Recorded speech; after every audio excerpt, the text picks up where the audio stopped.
sur mon...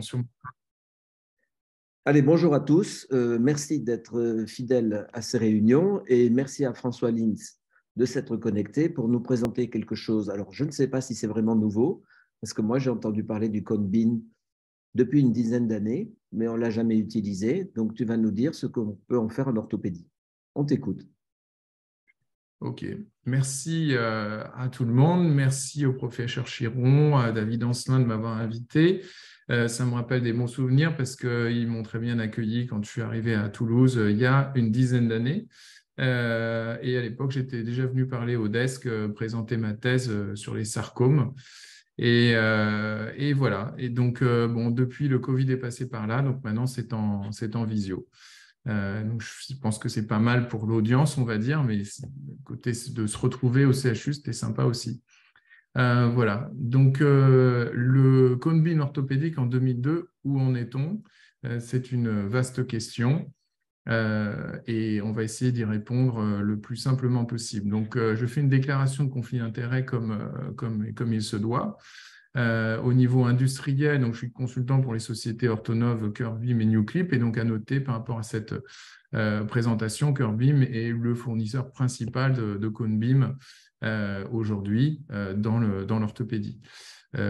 Je reviens.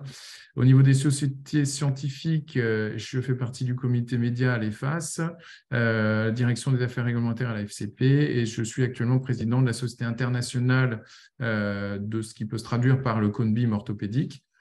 Voilà. Et donc, voici le livre. Voilà. Donc, voici mes conflits d'intérêts. Donc, le cone beam orthopédique, c'est comme ça que je l'appelle. Il a un nom différent en fonction des pays où on se trouve. En Allemagne, par exemple, il s'appelle DVT, Digital Volumetric Tomography. Et puis, en France et aux États-Unis, il a été appelé scanner en charge. Et on va voir qu'en fait, c'est un problème parce que ce n'est pas vraiment ça. C'est beaucoup plus une radiographie 3D qu'un scanner. Et le problème de dire que c'est en charge, ça nous a mis dans une sorte de cul-de-sac intellectuel, c'est-à-dire qu'on pense tout de suite que c'est pour les chirurgiens du pied parce que c'est en charge. C'est évident qu'avoir du 3D en charge, c'est super pour les chirurgiens du pied parce que c'est compliqué, on a plein d'articulations, plein d'os dans tous les sens. Et donc, ça nous met dans une niche dont on a du mal à sortir, qu'en fait, on ne devrait pas y être parce que technologiquement, c'est vraiment beaucoup plus une radiographie 3D. C'est un capteur plan avec un faisceau conique. Et en gros, si on veut le dire simplement, au lieu de faire face et profil, ben en fait, on fait un peu toutes les faces et tous les profils et ça s'additionne. Et donc, ça fait une image en 3D, mais théoriquement, ce ne sont pas des coupes. Voilà. Et donc, c'est pour ça que je voulais commencer par un certain nombre de contre-vérités que souvent les gens ont sur ce que c'est et ce que ce n'est pas. C'est des images de très bonne qualité. Donc, la définition spatiale, c'est entre 0,2 et 0,4 mm. L'appareil qu'on utilise ici, ça dépend de la taille du champ aussi, mais on est entre 0,25 et 0,37 mm, ce qui est mieux que le scanner conventionnel qui est à 0,5, même si, bien sûr, toutes ces technologies peuvent évoluer et rapidement. C'est un appareil qui est petit, qui fait à peu près 1,20 m et qui est très rapide, qui fait l'acquisition des images en moins d'une minute. Également très peu irradiant, ça fait l'équivalent de 2 à 3 radios. Donc 2 à 3 radios, rapidement, quand on fait un pied de face et de profil avec un dorsoplantaire, on a nos 2 à 3 radios par pied.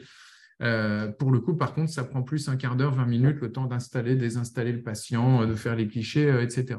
Donc, on gagne beaucoup de temps. Et puis, évidemment, c'est un charge. Mais quand je vous dis qu'on est dans une niche et que ça nous met un peu dans un cul-de-sac, cette histoire d'en charge, c'est que des fois, on nous appelle, on dit, mais votre patient, je ne peux pas lui faire son cone beam parce qu'il ne peut pas se mettre debout.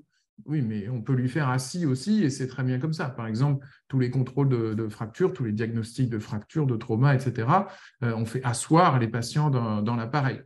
Mais comme ça s'appelle scanner en charge, ben, du coup, on a l'impression qu'on peut le faire que en charge, ce qui est un non-sens en fait. Voilà. Donc, par contre, ce n'est pas une nouvelle technologie. Donc, Philippe Chiron nous disait tout à l'heure qu'il entend parler depuis 10 ans. En fait, ça a été inventé en 1996 par une équipe italienne qui s'appelle Mozzo. Et puis, ça a été tout de suite très répandu dans le dentaire, puisque c'était le plus facile. En fait, les dentaires, ils étaient habitués à avoir déjà quelque chose qui tournait autour du crâne, c'était le panoramique dentaire. Et donc, le cone beam a été très naturel pour eux. Mais il a fallu attendre 2006 pour qu'une personne, et c'est Arun Singh, c'est le fondateur de la société Curvebeam, se fasse mal à la cheville et se retrouve aux urgences avec quelqu'un qui lui dit « Ouais, je ne sais pas, il y a peut-être une fracture. Voilà une ordonnance de scanner. Revenez dans 3 semaines, vous aurez votre scanner. En attendant, mettez pas le pied par terre. » Et donc, lui, qui est un ingénieur, qui est plutôt un gars précis, il s'est dit « Tiens, c'est un peu bizarre, j'aimerais bien avoir une réponse avant 3 semaines. » Donc, il est retourné dans sa boîte de Codebeam dentaire, il a mis son pied, il s'est allongé par terre, il a mis son pied en l'air, et il est revenu le lendemain avec une image de Codebeam qui a montré qu'en l'occurrence, il n'y avait pas de fracture, mais voilà, pour la petite histoire. Donc, à partir de ça, on a mis le Codebeam des dentistes par terre et on a dit aux gens, montez dessus et ce sera le Codebeam orthopédique. Et aujourd'hui, les Codebeam sont en train de remonter. On a des images qui sont vraiment aussi bonnes que le scan au niveau des pieds, des chevilles, de la jambe et du genou. C'est plus compliqué au niveau de la hanche, même si on peut avoir des images chez quelqu'un qui n'est pas très gros. Mais comme tout ça, ça se passe beaucoup aux États-Unis, voilà, ça ne passe pas encore très bien au niveau des hanches. Mais il y a des évolutions en permanence et actuellement, on développe des nouveaux tubes radio un peu plus puissants qui vont permettre d'avoir une qualité d'imagerie excellente au niveau de la hanche. Puis, bien sûr, au niveau du rachis, et le grand virage technologique se fera au niveau du rachis parce que le volume est très important, beaucoup plus que la chirurgie du pied. Voilà. Donc, ce n'est pas un scanner, on l'a déjà dit, ce n'est pas non plus une nouvelle technologie puisque ça date de 1996 et c'est arrivé en orthopédie. Les premiers appareils ont été disponibles en Europe autour de 2012-2013. Donc, M. Chiron a tout à fait raison, ça fait exactement 10 ans. Et ce n'est pas cher non plus, c'est des appareils. Alors, bien sûr, maintenant, il y a l'inflation, il y a l'euro-dollar, ça change un petit peu tout ça. Mais globalement, on est autour de 200 000 euros.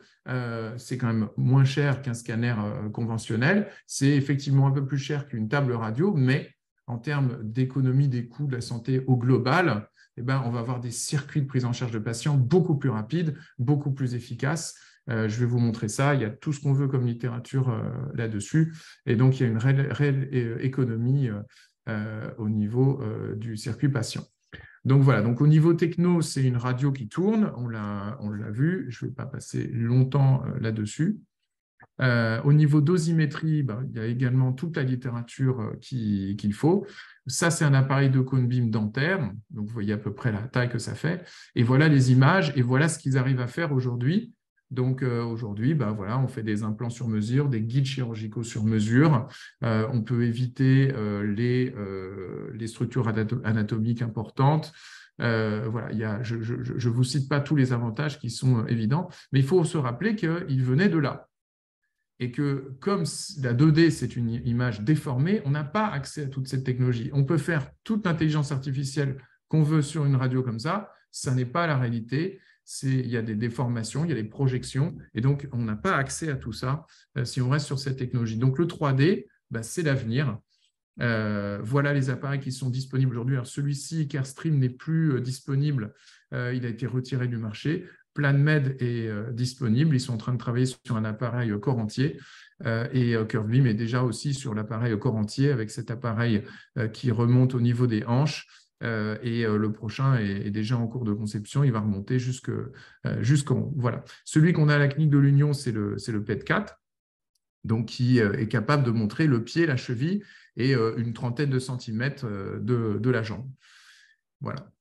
Il y en a un qui est dédié à la main aussi. Voilà.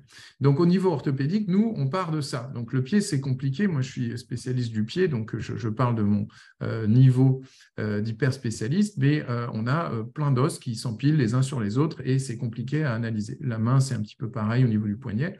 Mais voilà ce qu'on peut avoir comme image. Et c'est un peu notre raccourci. Nous, on a appris à lire ces images 3D et à voir tout de suite où se situe le problème et ensuite aller plus dans le détail, je vous montrerai ça. Et on peut avoir accès, alors une fois en fait qu'on a une image en 3D comme ça, c'est vraiment un double numérique du pied. C'est un double digital, c'est le jumeau digital du pied de votre patient et donc vous pouvez jouer avec, vous pouvez faire ce que vous voulez. Ce patient-là, par exemple, il a une prothèse de cheville et puis on a décidé qu'on allait isoler les géodes périprothétiques, mesurer leur volume, etc. On avait publié ça. Voilà, ça je vous en parlerai après, c'est du distance mapping, ça c'est l'analyse de la densité osseuse.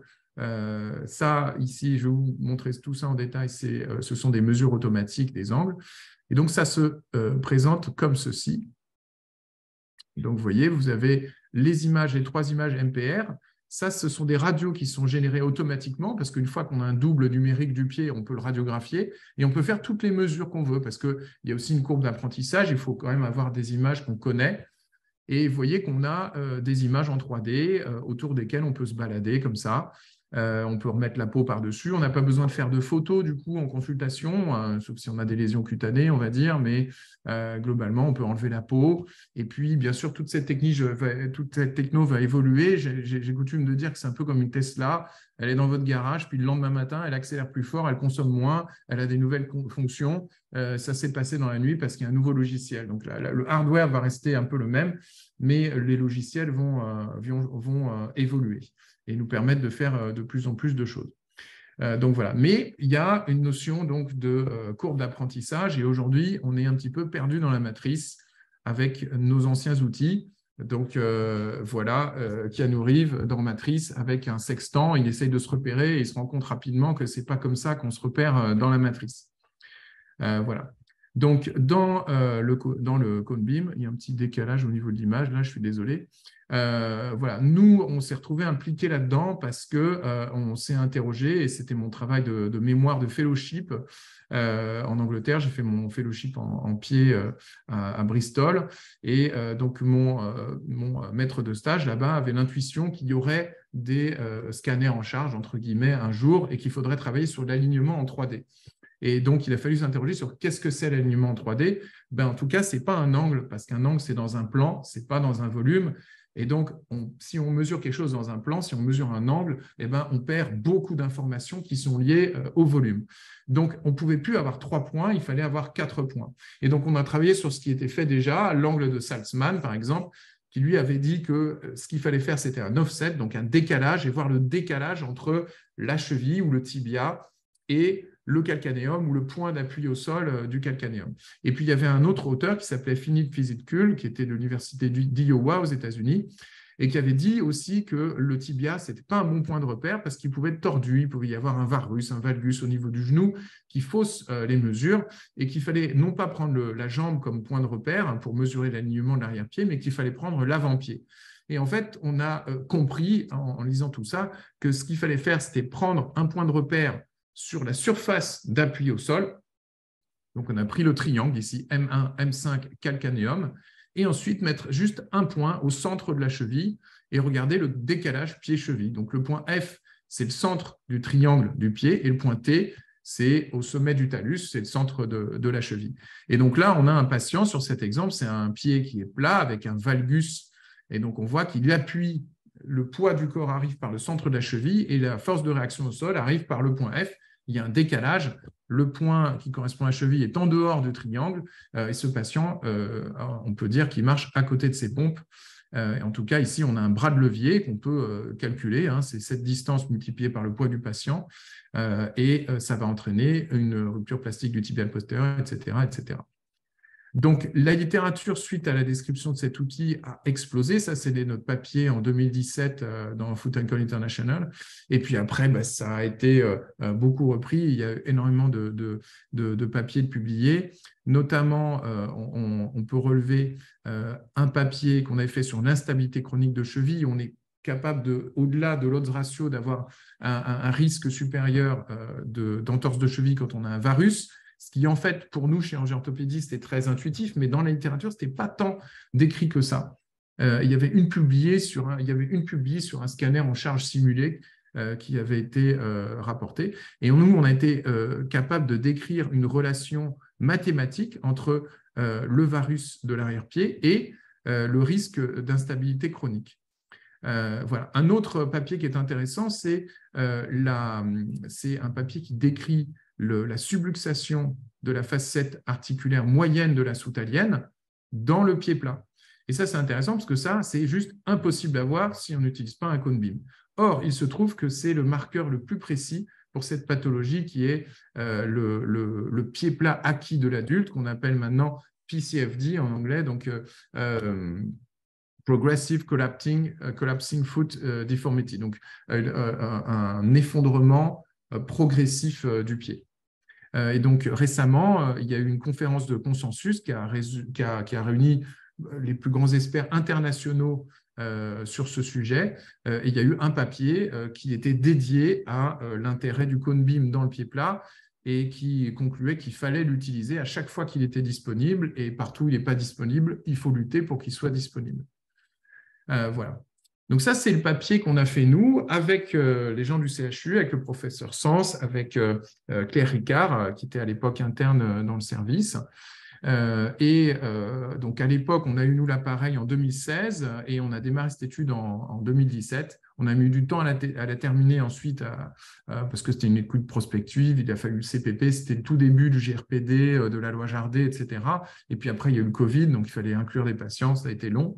Mais le but, c'était d'avoir une évaluation pronostique de l'alignement tridimensionnel de l'arrière-pied, au-delà d'une simple mesure dont on doute de la précision quand on est en 2 dimensions. Et donc, l'idée, c'était de dire en dessous ou au-dessus de certaines bornes, on a un risque de pathologie du pied qui est augmenté. Et je masque ça pour pouvoir montrer la diapo. Et donc, vous voyez que là, dans les -6, -4, etc., on est vers le varus. Et là, on est vers le valgus, les valeurs positives. Donc, là, on a repris exactement ce qui était décrit dans la radiographie standard. Positif, on est valgus, et négatif, on est varus. Et donc, vous voyez, vous avez l'arthrose de cheville, l'instabilité de la cheville ici. On est entre 0 et 2, donc avec un petit valgus physiologique, il n'y a pas de pathologie. Et ensuite, on a le lisfranc, la lux valgus, déformation des orteils, arthrose subtalaire, PCFD, donc le pied plat, et l'instabilité médiale de cheville, qui est le stade 4 du pied plat. Et donc, on a quand même une très jolie relation. Et on a fait donc des courbes ROC pour déterminer quelles sont les bornes normales de l'alignement du pied décrit avec cet outil en 3 dimensions. Donc, on est entre -1,64 et plus 2,71. Il n'y a pas trop de pathologie quand on regarde dans cette grosse série. Je crois qu'on était à 260 pieds analysés. Donc, c'était en tout cas très statistiquement significatif. Voilà. Donc, voilà cet outil. J'étais un petit peu vite sur la présentation. Donc, voilà, qu'on a fait avec mes associés et avec le service de radio du CHU. Et donc, on l'a publié dans Archives of Orthopedic and Trauma Surgery. J'en profite pour saluer l'équipe du service de radiologie et les remercier pour cette jolie collaboration. J'en profite aussi pour relever un autre article qui a été publié par l'équipe toulousaine avec l'intérêt du cone beam donc dans les fractures occultes du scaphoïde et dans les fractures du poignet. Et ils ont conclu le CBCT est supérieur aux radiographies pour le diagnostic des fractures occultes. Et là, on est dans le cœur de ce que je vais vous dire ce soir, c'est que ce n'est pas un truc de niche, un truc de geek pour se faire plaisir, nous, c'est vraiment un truc qui est utile aux patients, parce que ce qui est embêtant aujourd'hui, c'est la classique prise en charge. Je te fais des radios, ouais, mais tu as quand même vraiment mal et je ne vois pas bien sur les radios, donc je vais te prescrire un scan, mais tu l'auras que dans 3 semaines.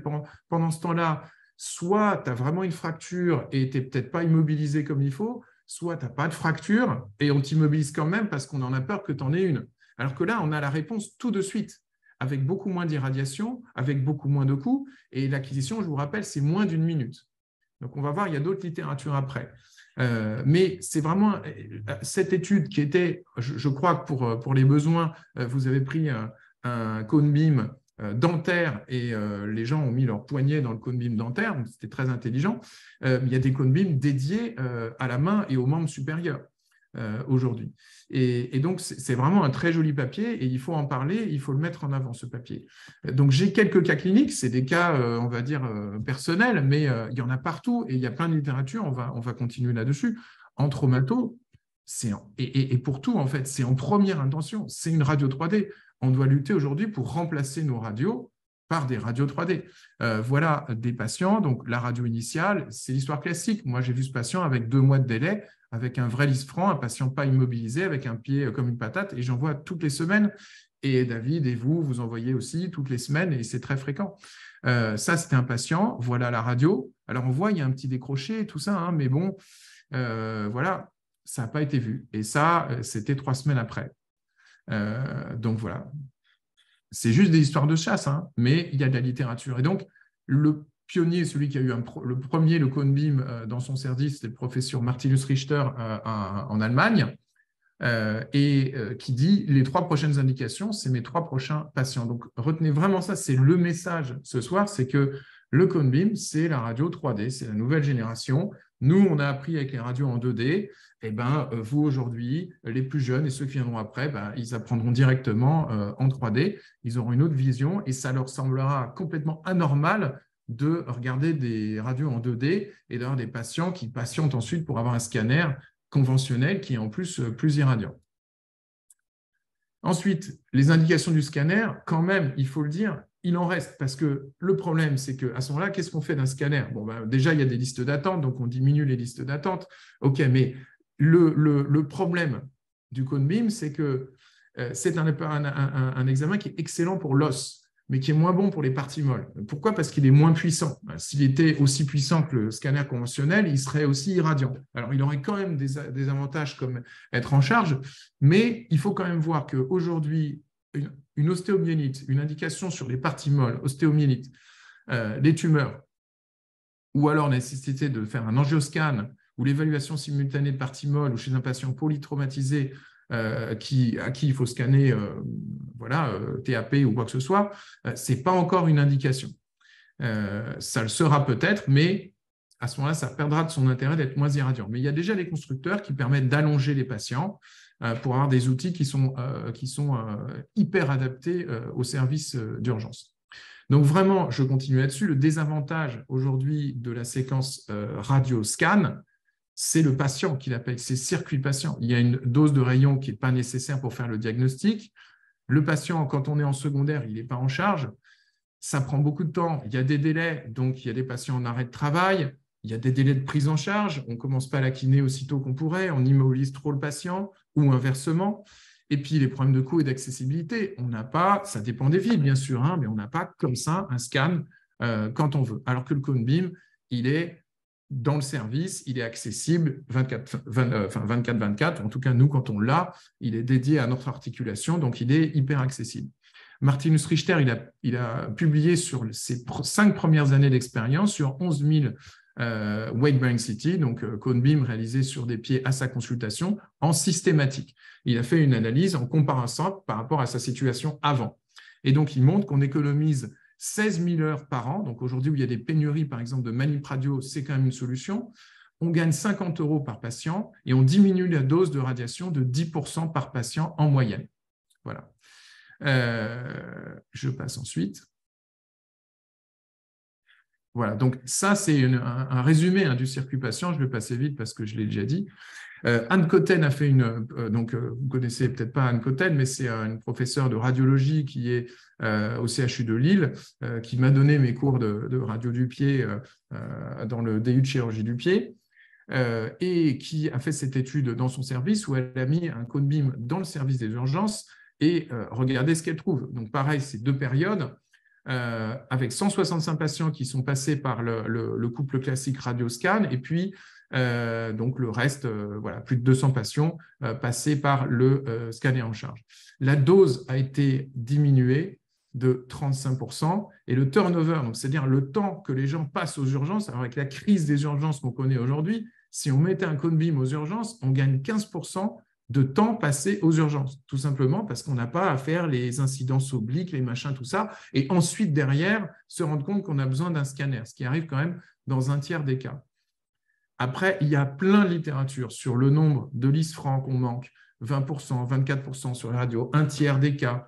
Ici, c'est 10%, 13 à 24%. Voilà. Il y a même 20% dans ce papier en 2020, dans le British Journal of Radiology, il y a 20% de fractures majeures, des fractures du talus, qui ne sont juste pas vues. 42% des avulsions ne sont pas vues. Et en plus, on diminue la dose de 90%.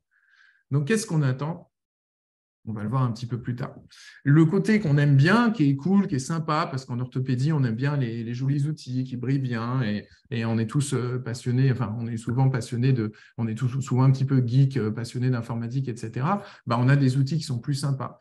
Donc, au lieu d'aller voir sur notre radio, par exemple, la diminution de notre espace articulaire, la classification d'Albach, tout ça, c'est très bien. Il y a un doux parfum nostalgique, mais n'empêche que là, on est capable de faire une cartographie 3D articulaire de notre espace articulaire. Et donc ça, c'est la vision moderne de l'arthrose aujourd'hui. Ça, c'est un cas de pied plat avec un hallux valgus, avec une arthrose du lisfranc. On voit bien ici, juste avec la cartographie, que les distances articulaires sont très, très amoindries, qui est globalement en TMT2 et 3, ici, on a de l'arthrose. Voilà. Donc, on est capable de quantifier des choses qu'on était juste capable de voir avant et sur lesquelles on devait se baser sur notre intuition. Donc, voilà ce qu'on avait avant et voilà le genre de choses qu'on aura de plus en plus. Voilà. Alors, dans la littérature, on est resté, alors ça change un petit peu, surtout depuis que les radiologues s'emparent vraiment de cette technologie. On a vraiment plus des choses pratico-pratiques, on gagne du temps, il y a moins de rayons, etc.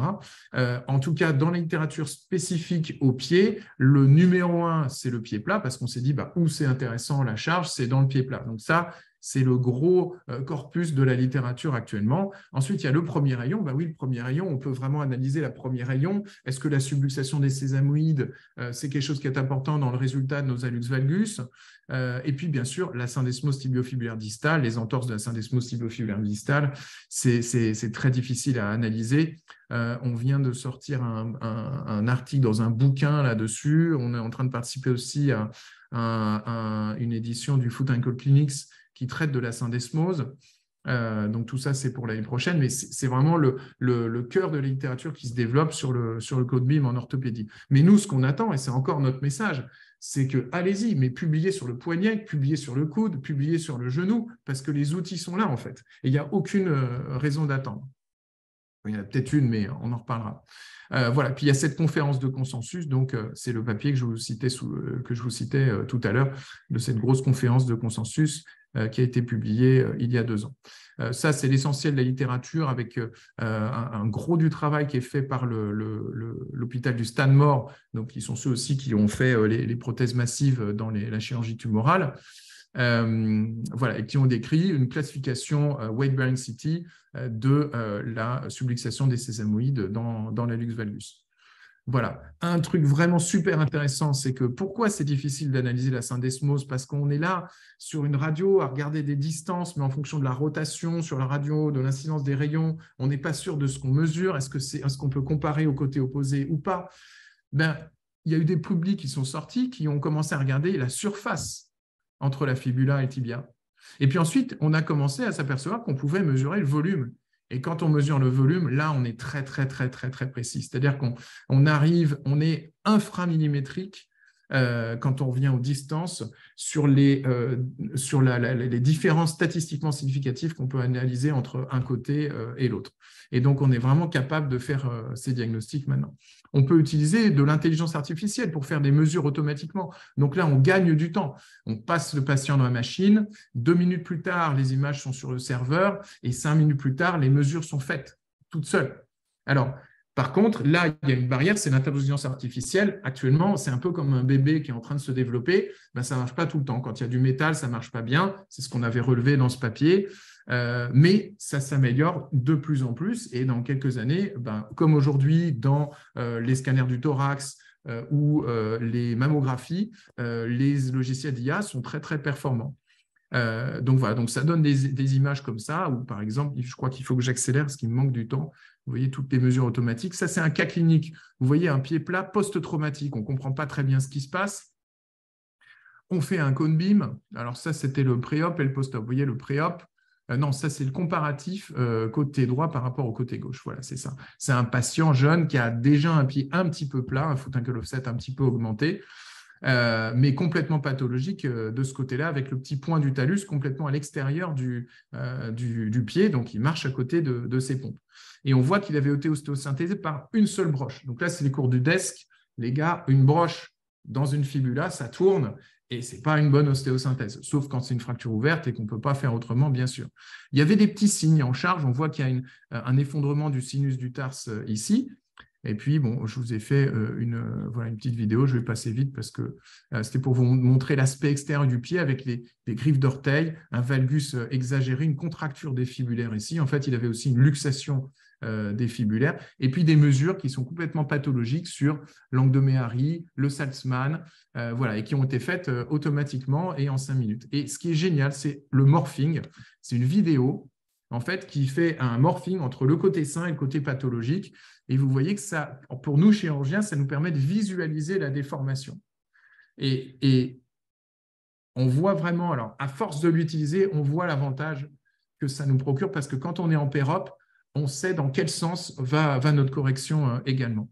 Ça nous a montré aussi le raccourcissement de la fibula, qui était lié à cette ostéosynthèse un petit peu défectueuse, et le trouble rotatoire qui était de presque 10 degrés. Voilà, avec le point de compression sur la face latérale du talus ici, analysé par distance mapping. Donc, on a repris le patient avec une ostéotomie de la fibula qu'on a laissé se fixer et qu'on a fixé comme elle se mettait, réduction des fibulaires qui avaient été luxées, ténotomie des extenseurs et arthrorise temporaire de la talonaviculaire, avec l'aspect en post-op à 6 mois, où on voit qu'on est parfaitement symétrique à ce qu'il y avait de l'autre côté, du côté opposé, 4,63, il y avait 4,67 de l'autre côté. Voilà. Donc, je ne dis pas qu'on n'aurait pas opéré ce patient sans, mais on est quand même dans le confort quand on opère par rapport aux outils classiques. Il avait bien sûr eu écho, IRM, etc. Voilà un autre exemple, une fracture, un calvicieux du col du talus avec détection automatique de la fracture, calcul d'un plan d'ostéotomie et d'un guide de coupe qui passe exactement par le plan moyen de la fracture et calcul de la forme et de l'épaisseur du greffon qu'on doit utiliser. Voilà. Les guides de coupe, ça, le grand spécialiste, c'est, je pense que tout le monde en fait maintenant, mais il y a Louis Dagneau qui a pas mal publié là-dessus. Il l'avait utilisé dans les CMT sur les tarsectomies. Évidemment, quand on a un guide de coupe qui est fait sur un patient en charge, on a des informations un petit peu plus précises. Voilà. Et alors, pourquoi ça bloque? Moi, je donne toujours l'exemple du GPS. On a tous dit, ceux qui sont les plus anciens d'entre nous, on va dire, qui ont vu l'apparition du GPS, c'est quoi ce truc-là? J'en ai pas besoin, je sais lire une carte routière, voilà, puis je sais aller au travail, j'ai pas besoin d'un GPS. Voilà. Mais en fait, on n'imaginait pas les trucs comme Waze, on n'imaginait pas qu'il y en aurait dans les appareils photo pour nous faire nos albums photos automatiquement, dans les vélos, dans tout ce que vous voulez, dans les bateaux. Voilà. C'est l'usage, en fait, qui a fait émerger les nouvelles technologies et les innovations. Donc là, dans le coming, c'est pareil. On se dit, bah ouais, mais je sais lire une radio. Ouais, mais la radio ne te montre pas la réalité. Donc, c'est quelque chose de mieux. Il faut tendre vers ça et ça va se faire de toute façon. L'histoire du coût, bien sûr, l'administration est toujours beaucoup plus lente. Alors, on ne peut pas coter un scanner parce que c'est un appareil lourd qui est soumis à autorisation. Or, ce n'est pas un appareil lourd. Et ce qu'il faut coter, c'est des radios standards, parce que c'est des radios 3D. Et puis après, il faut faire des études, il faut publier, et puis il faut avoir les ARS, etc. L'ARS pour faire des études qui soient cadrées par le législateur, on va dire, et vraiment prouver tous les avantages que ça a pour les patients et pour nous aussi, bien sûr. Donc ça va venir. Je ne pense pas qu'il faut qu'il y ait une cotation forcément spécifique parce que c'est un petit peu bloquant, parce que du coup, la Sécu va vouloir limiter les indications. Et ça, il ne faut pas. Ça remplace la radio, tout simplement. Donc, c'est un petit peu plus cher à produire qu'une radio. Donc, il faut que ce soit un petit peu mieux remboursé dans tous les cas. Ou alors, il faut clairement qu'il y ait 2 types de cotations. Par exemple, je demande une radio pour un avant-pied. Je n'ai pas besoin de grand-chose. J'ai besoin de mesurer l'angle M1, M2, M1P1, etc. Et c'est très rapide. Et la cotation peut tout à fait être celle d'une radio. Mais par contre, parfois, on a besoin d'une interprétation du radiologue qui va lui prendre beaucoup plus de temps et qui va être un acte intellectuel plus important. Et là, il faut que ce soit reconnu. Donc, soit une cotation qui s'adaptera à ce qu'on va demander, une indication, soit une cotation un peu plus importante que les radiographies standards parce que l'appareil coûte un peu plus cher. Voilà. Et puis, l'histoire fera le reste, j'allais dire. Voilà. Donc, on est vraiment plus dans une question d'intérêt de la technologie, mais vraiment dans l'adoption d'une nouvelle technologie, quel que soit en fait le marché dont on parle. Voilà. Donc, les points clés, c'est que le CONBIM est une radiographie 3D. Ces indications sont celles de la radiographie. Donc, en première intention, on se bat pour ça, on doit se battre pour ça. Et comme pour toute rupture technologique, il y a une courbe d'apprentissage. Alors, dans mon expérience, c'est 3 semaines à 3 mois. Avant de pouvoir, avec autant de confort, se dire, je regarde le 3D, ensuite je vais dans le MPR et je vais directement là où j'ai besoin. Je scanne tout en quelques secondes. Ça prend un petit peu de temps, mais on y vient très vite.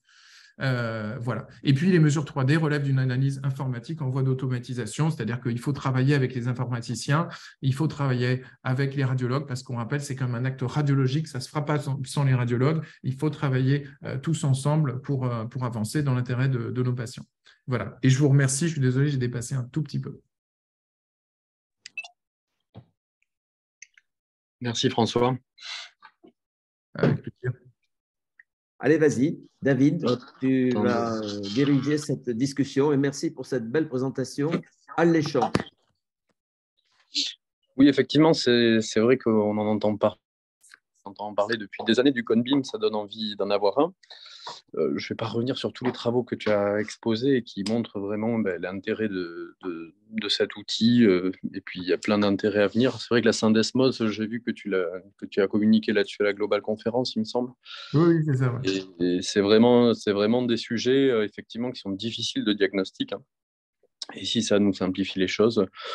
Donc au final, moi, je m'étais un peu noté sur l'article que tu nous avais écrit. J'avais juste quelques petites questions, mais peut-être dans l'assistance, il y a des gens qui ont des questions à poser à François sur le CONBIM, sur sa pratique, sur son expérience. Il a quand même, je pense, une des plus belles expériences sur ce sujet-là. Pour poser des questions, il suffit d'ouvrir votre micro. Mais moi, je vais poser une petite question. Les dentistes, maintenant, non seulement ils font le CONBIM des patients qu'ils voient à leur cabinet, mais ensuite, avec un palpeur, ils calculent par exemple l'espace entre deux dents et automatiquement, ils font en 3D une sorte de prothèse dentaire qui teste. Et si elle est bien, comment s'appelle là, le prothésiste dentaire fait la prothèse. Il n'y a plus de moulage, il n'y a plus rien. Est-ce que nous, on peut faire ça? C'est-à-dire, est-ce qu'on pourrait imaginer une plaque d'ostéosynthèse à la bonne forme ou pouvoir faire un pied en 3D pour ensuite calculer les ostéotomies? Ouais, je vais essayer de reformuler parce qu'en fait, il y a un problème physique qui n'est pas encore résolu. C'est qu'en fait, la dent, elle est fixée de façon… c'est un solide indéformable, on va dire, d'un point de vue physique. Le complexe dent-mâchoire, c'est un solide indéformable. Et donc, quand on palpe les dents, on peut utiliser ça comme repère très, très fiable pour la mandibule qui est dessous. D'accord ? Alors que dans le pied, on n'a pas de dents qui sortent du pied. Et donc, on ne peut pas forcément utiliser, on n'a pas des repères aussi fiables. Donc, on ne peut pas palper directement, mais on peut le faire en péropératoire. Mais alors, on n'en est pas encore à avoir un guide d'impression, un guide de coupe, enfin, une imprimante 3D au bloc opératoire qui pourrait nous imprimer notre guide directement. Je suis encore en avance. Donc, voilà, c'est un peu le problème du pied qui, sur la table d'opération, il se balade comme ça, il n'est pas fixe. Mais ce que vous décrivez, en fait, M. Chiron, c'est le Mako pour le genou. Parce que le Mako, on met des broches, etc., on a des repères fiables. D'accord. Alors que dans le pied, il y a trop d'eau, il y a trop d'articulation. Pour l'instant, il n'y a pas une boîte qui a permis de sortir une techno qui permet de prendre des repères sur la peau et de traduire ça de façon fiable dans le squelette. Mais je pense que ça viendra. Il y a une boîte qui semble être très bien là-dessus, c'est Pixie Medical. Je pense que vous les connaissez sûrement. Ils ont commencé par le genou. Et je pense que leur technologie, qui est moins invasive et qui se base aussi sur des repères externes, peut être une réponse à ça. Ce que tu m'as appris aussi, je pensais que c'était dédié aux extrémités, dont la tête est une extrémité, la main, le pied, mais aussi le genou. Je vois, on peut faire des combines du genou sans problème. Je ne le Sans savais pas. problème. Ça, Et c'est vraiment intéressant. l'étape d'après, c'est la validation des protocoles de planification des prothèses de genoux sur scanner en charge. Parce que c'est déjà utilisé pour les guides de coupe sur les prothèses de cheville. Ah oui, ça a été la grande annonce à la OFAS au Québec cette année, où sur le stand Stracker, vous aviez un high rise, donc qui est l'appareil de curve beam qui remonte jusqu'aux hanches. Et donc, en fait, aux États-Unis, Stracker devient distributeur de curve beam, c'est-à-dire qu'ils ont été voir les centres où on posait beaucoup de prothèses de cheville. Ils ont dit, ben voilà, on vous pose là le scanner en charge. Par contre, vous faites toutes les planifications sur le scanner en charge parce qu'on est plus précis et on veut que ce soit comme ça. Mais en échange, c'est Stracker qui paye l'appareil. Alors en France, ce n'est pas possible parce qu'une prothèse de cheville, c'est vendu 1500 balles en France, enfin je ne sais plus le prix exact, et c'est 20 000 aux États-Unis. Donc ici, il faudrait, je crois que le ratio, c'était 5, il faudrait qu'on pose 5 fois plus de prothèses en France, de cheville, alors qu'on a tendance à en poser un petit peu moins que dans les années passées, pour pouvoir intéresser un tout petit peu ces boîtes-là. Donc ce n'est pas quelque chose qu'on peut faire ici. Vous avez d'autres questions? Moi, j'ai entendu parler des mini ERM, c'est-à-dire un peu comme le Conbin, il y aura la même chose, mais en IRM. Alors, j'en ai entendu parler aussi, mais pour le membre sup. C'est quelque chose qui intéresse les chirurgiens de la main, je crois. Moi, j'ai vu qu'ils en mettaient dans les ambulances. Il y a une mini-IRM dans les ambulances pour commencer à faire le diagnostic pendant le transport. Ça s'appelle le projet RF-MAFS, un truc comme ça. Et c'est quand même des appareils qui m'apparaissent intéressants aussi pour le pied et la main. Mais c'est très intéressant aussi. Après, on ne voit pas la même chose. On demande une IRM dans certains. Au bloc, il va falloir le Conbin, la mini-IRM et l'échographe. Ça va devenir des instruments de chirurgie. Alors, vraiment, c'est sûr. Là, je ne vous voyez pas, mais j'ai l'échographe au cabinet. Et entre le Conbim, et donc les 3 examens, c'est le Conbim, l'écho et l'IRM, quoi.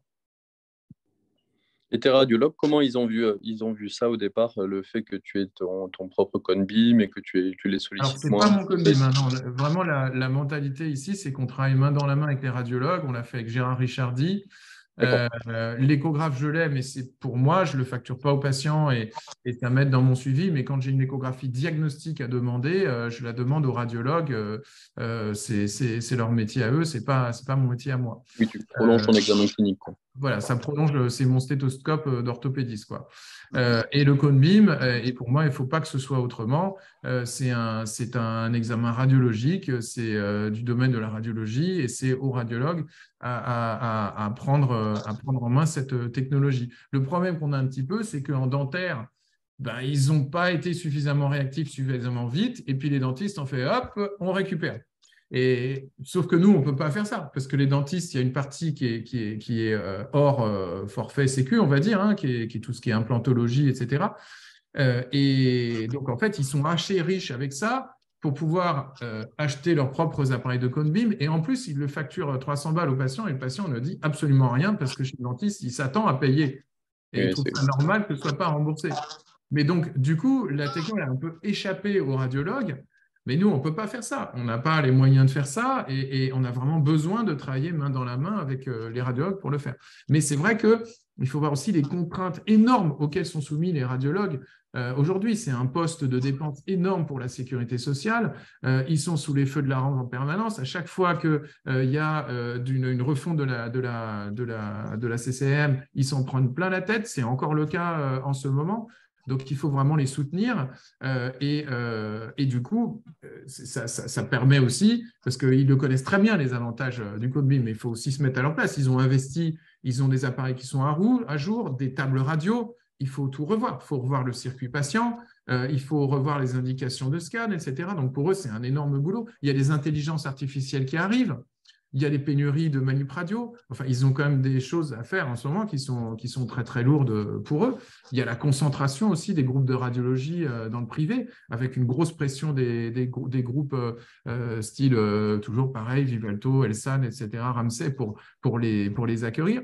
Donc, les radiologues sont soumis à beaucoup, beaucoup de pression et il faut qu'on les aide à voir que le COBIM, c'est une opportunité dans ce contexte et pas un problème. Et que nous, on ne peut pas, et ce n'est pas du tout notre volonté, d'avoir une vision type dentaire, quoi. Donc, ils l'ont plutôt très bien vu et c'est même c'est Gérard Richardi qui a porté ce projet chez nous, quoi. Ok. Vous avez d'autres questions? J'ai une toute dernière question, s'il n'y a pas d'autres questions dans la salle. Est-ce qu'il te reste une indication pour faire une radiographie, du coup? Non. C'est terminé. Non, c'est fini. Je crois qu'il y avait M. Bonnevial qui voulait poser une question. Oui, bonjour François. Bonjour. Est-ce qu'il y a des indications validées, très certainement, pour la pathologie tumorale de Combim, et notamment pour les guides de coupe?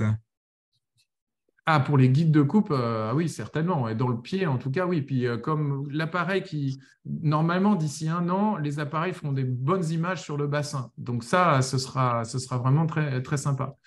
Merci d'être là, hein, Monsieur Bonnevial. Hein, ça me rappelle aussi des souvenirs parce que vous avez été dans mon jury de thèse. Ma thèse était sur les sarcomes, etc.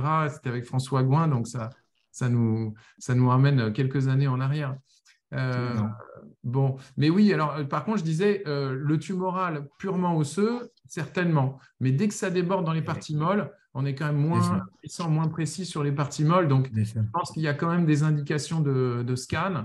Et puis certainement surtout de scan. Ouais, je pense que l'IRM, oui, l'IRM aussi, mais dans la planification chirurgicale, certainement en pathologie, mais tumorale, mais osseuse. Parce que dans les parties molles, j'ai dit, et ça aussi, c'est vraiment quelque chose qu'on voit avec les radiologues en travaillant dessus, c'est les radiologues, effectivement, le problème de contraste que nous, on n'a pas parce qu'on regarde l'os, eux, ils l'ont. Ils nous disent, ouais, mais le cone beam, le contraste, machin.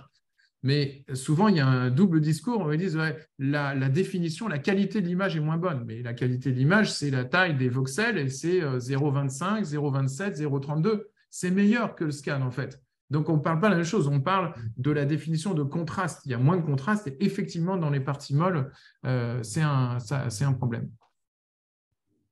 La réflexion générale, c'est que entre nos collègues radiologues avec qui on s'est toujours entendu et les chirurgiens, il y a des interpénétrations. Il y a des radiologues qui font des doigts ressauts et peut-être même certains qui vont se mettre à faire du canal carpien. Hein. Oui, ça j'ai vu dans la main aussi, mais c'est pareil pour tout. On peut dire la même chose avec les rhumatologues qui, à un moment donné, faisaient de l'arthroscopie aussi. Oui. Mais ce qui est sûr, c'est que c'est un acte radiologique et donc on a besoin des radiologues pour nous aider là-dessus. Mais il faut vraiment comprendre, et vous voyez, vraiment, j'essaie d'axer ma présentation là-dessus, c'est qu'il faut sortir de la niche où on est un peu tombé, parce qu'en fait, c'était le truc le plus évident au départ. C'était oui, mais pour le conflit sous-fibulaire, le fait d'être en charge, ça va être génial. Et puis, on est resté bloqué dans la syndesmose, le conflit sous-fibulaire, les sésamoïdes. Mais en fait, ce n'est pas ça le plus important. C'est qu'en fait, on a une imagerie en 3D tout de suite et qu'on n'est pas obligé d'attendre le scanner après. Et c'est ça le plus évident. Et donc, il faut maintenant que tous vous retourniez voir vos radiologues dès demain, dès ce soir, s'ils sont encore là. Vous allez leur dire, mais attends, mais oui, en fait, ça remplace la radio, ça ne remplace pas le scan. Vous voyez ce que je veux dire? Oui, très bien, très bien, très bien. Et il n'y a vraiment aucune raison, quand on veut le faire, on le fait. Hein. Je veux dire, en ce moment, il y en a de plus en plus en France. C'est parce qu'à un moment donné, le chirurgien et le radiologue ont discuté et quasiment partout, il y a quelques exemples, quasiment partout, ça s'est fait parce qu'il y avait un couple radiologue-chirurgien qui fonctionnait bien, quoi. Voilà. Merci. Il y a d'autres questions? Moi, je suis dispo là. Hein. Vous ouvrez votre micro et on sait que vous voulez poser une question et vous parlez, où que vous soyez. Non, mais ça fait le tour. C'est sûr que la difficulté, ce n'est pas l'intérêt de cet appareil, c'est comment l'obtenir. C'est ça. L'obtenir, les Américains diraient un no-brainer, c'est-à-dire on n'a pas besoin de cerveau pour comprendre que c'est intéressant. Oui, mais ceux mais qui après, pourraient nous donner les moyens n'ont pas de cerveau. Donc, c'est ça un ne se peu passe pas comme ça. Au début, vous donniez un GPS à un taxi à Paris, il vous riait au nez. Il veut dire, mais ça, c'est pour les nuls, c'est ceux qui savent pas lire une carte. Et puis moi, le plan de Paris, je le connais par cœur. Mais aujourd'hui, il n'y a plus un seul taxi qui fonctionne sans ça, parce que c'est trop évident. Mais c'est la fameuse courbe de pénétration d'une technologie. Je vais te le dire autrement. Ce n'est jamais que le prix d'un amplificateur de brillance. Un bon amplificateur de brillance, ça vaut 200 000 euros. Mais on a tellement eu de mal à avoir des amplificateurs, et même en infantile, ils se sont battus pour en avoir, que maintenant qu'on les a, pour obtenir en plus ça, ça va être très difficile. C'est une question d'argent. Voilà. C'est une question d'argent. Pas une question de besoin. C'est que d'emblée, on gagne de l'argent avec ça. Et tout le monde. Parce qu'on va gagner du temps aux urgences, on va gagner du temps dans le service de radio, on a des pénuries de manip radio. Un manip radio, avec le code BIM, il va faire le travail de 3 manip radio. Il y a les chiffres. Ce qui est bien, c'est que tu as des publications qui le montrent. Mais je pense que dans un service, la prochaine fois qu'il faut changer un ampli, il ne faut pas prendre un ampli, il faut prendre un Conbin à la place. À la consultation, chez nous, ce serait idéal. Oui, il en faut à la consultation. Ce matin, j'ai vu un Lisfranc qui était un vrai Lisfranc, qui était à 2 mois, qui marchait dessus depuis 2 mois avec les conséquences. Voilà. Bon. C'est du quotidien, quoi. David, ils ont David dans la radio à Purpan. Comment ? À la radio Paul Riquet, ils ont un Conbin ? Non, il n'y a pas de Conbin, mais on a eu la discussion avec Nicolas Sens il y a quelques années. Ce n'était pas un sujet d'actualité, mais peut-être que ça peut le redevenir. On s'est battu pour avoir un EOS. Il nous a démontré que ça ne servait à rien. Et après l'EOS, maintenant, il faut avoir un temps long de rendez-vous tellement il est occupé. Donc, c'est un peu le même principe. Il n'est pas connecté, mais François, quel a été ton retour de travailler avec Nicolas sur le Conbim, qu'on puisse avoir des axes de suggestions à faire? Des axes de pression.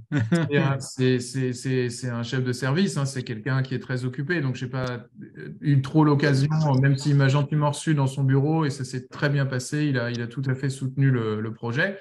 Et puis j'ai vu après avec le papier sur le poignet que c'est quelque chose où ils ont conscience vraiment qu'il faut aller dans cette direction-là. Et ils ont écrit que ça pouvait avantageusement remplacer les radios. Donc c'est dit par des radiologues. C'est qu'ils le pensent, espérons. Et puis il y a le papier d'Anne Cotten dans OTSR, donc c'est une radiologue qui s'adresse aux chirurgiens orthopédistes en disant les gars, ouvrez les yeux, quoi. Donc, il faut soutenir ça. Pour moi, alors, nous, en consultation en orthopédie réglée ou en traumatologie secondaire, on voit déjà l'intérêt. Mais imaginez le bénéfice dans un service d'urgence. C'est-à-dire que rien que le temps de manipulation des patients, Anne Cotten l'a montré, on gagne 15% du temps. Donc, en cas de Covid, où il faut justement aller plus vite, décharger les urgentistes, etc. et tout, ce serait top. Mais là encore, les radiologues ont un peu peur que les urgentistes leur piquent et qu'ils deviennent autonomes. Alors que ce n'est pas le cas. L'urgentiste, ce n'est pas son métier. Et il n'aura jamais le temps d'analyser ça. Il y a un radiologue aux urgences. Mais si tu veux, un des moyens d'obtenir du matériel, c'est de prouver que plusieurs services en ont besoin. Mais par exemple, la traumato-adulte, la traumato-infantile et les urgences. Mais cet appareil, on en a tellement besoin qu'en fait, il en faudrait 3 pour ces 3 services. Bien sûr. Et d'ailleurs, dans un service, on ne le lâchera plus. Le truc, c'est que quand il sera dans un service, vous allez avoir très rapidement les gens du genou et les gens du pied qui vont l'utiliser.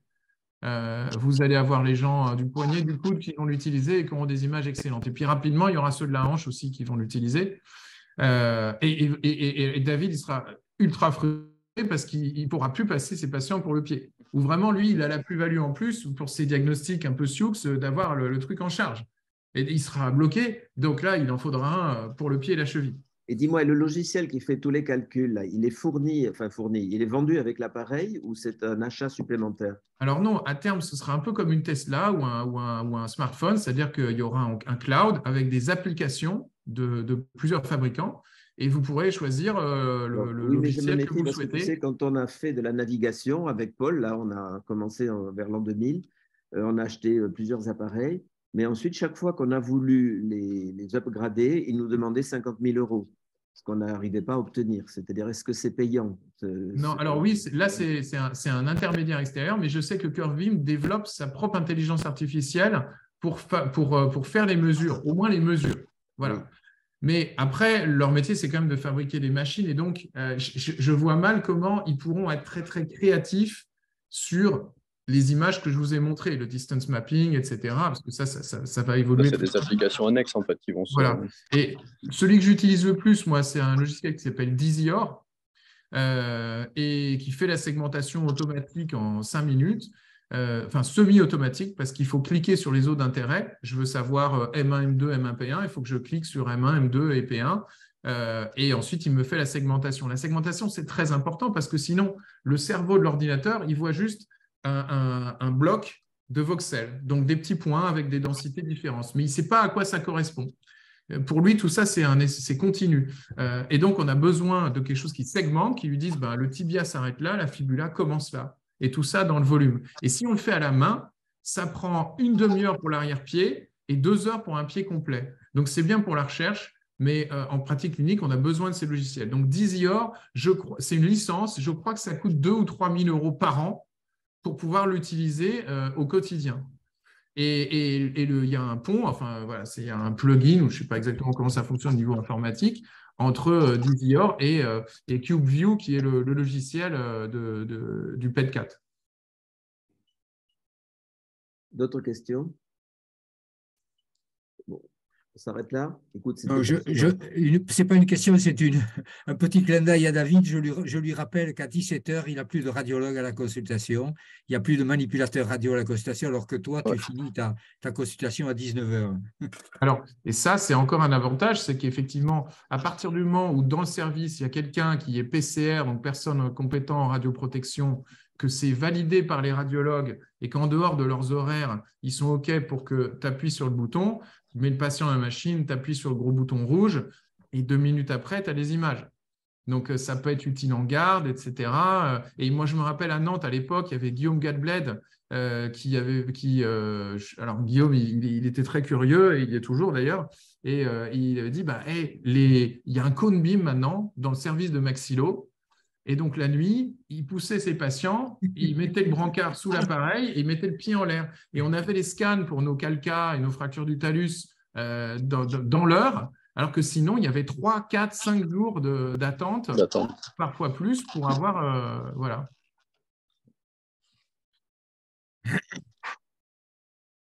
Bon, tu nous as donné envie, en tout cas, François. Oui, moi. Vous savez quelles sont les prochaines demandes?